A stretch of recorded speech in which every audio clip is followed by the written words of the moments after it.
এখন পর্যন্ত সেই স্বৈরাচারের বিভিন্ন প্রেতাত্মারা বিভিন্ন প্রতিষ্ঠানে বহাল তবিয়তে বসে আছে। আমরা গণমাধ্যমের দিকে যদি তাকাই, সেখানে আওয়ামী লীগের স্বৈরাচারের আজ্ঞাবহ গণমাধ্যমের দোসররা এখন পর্যন্ত বিভিন্ন স্থানে বহাল তবিয়তে বসে আছে।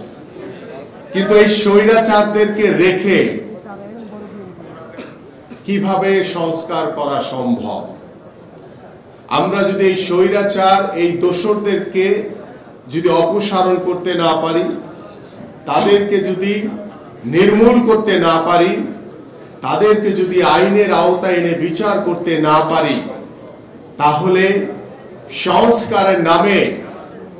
যারা এদেশের সাধারণ মানুষের যে প্রত্যাশিত নির্বাচন, একটি অবাধ সুষ্ঠু নিরপেক্ষ নির্বাচনকে পেছানোর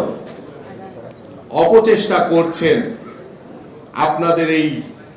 চাওয়া, এই প্রত্যাশা কখনোই পূরণ হবে না। কারণ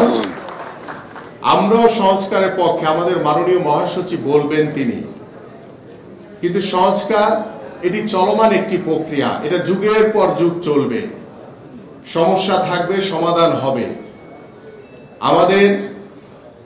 মাননীয় ভারপ্রাপ্ত চেয়ারম্যান জনাব তারেক রহমান বাংলাদেশের রাষ্ট্র কাঠামো মেরামতের জন্য প্রায় 2 বছর আগে 31 দফার যে রূপরেখা দিয়েছেন, সেই রূপরেখার ভিতরে আমাদের বাংলাদেশের রাষ্ট্র কাঠামো মেরামতের জন্য গত 17 বছর এই স্বৈরাচার শেখ হাসিনার সরকার যে ধ্বংসস্তূপ রাষ্ট্রীয় প্রতিষ্ঠানগুলো রেখে গেছে,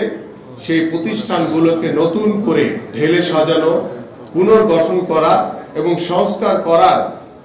যে পরিকল্পনা এদেশের সাধারণ মানুষকে সাথে নিয়ে আমাদের মাননীয় ভারপ্রাপ্ত চেয়ারম্যান জনাব তারেক রহমান দিয়েছেন, সেটা তখনই পরিপূর্ণভাবে আমরা সংস্কার করতে পারবো, তখনই পরিপূর্ণভাবে রাষ্ট্রীয় প্রতিষ্ঠানগুলোকে পুনর্গঠন করতে পারবো, তখনই বাংলাদেশের রাষ্ট্রীয় প্রতিষ্ঠানগুলোকে পরিপূর্ণভাবে সংস্কার করতে পারবো, যখন বাংলাদেশের মাটিতে এদেশের জনগণের ভোটে একটি অবাধ সুষ্ঠু নির্বাচন হবে।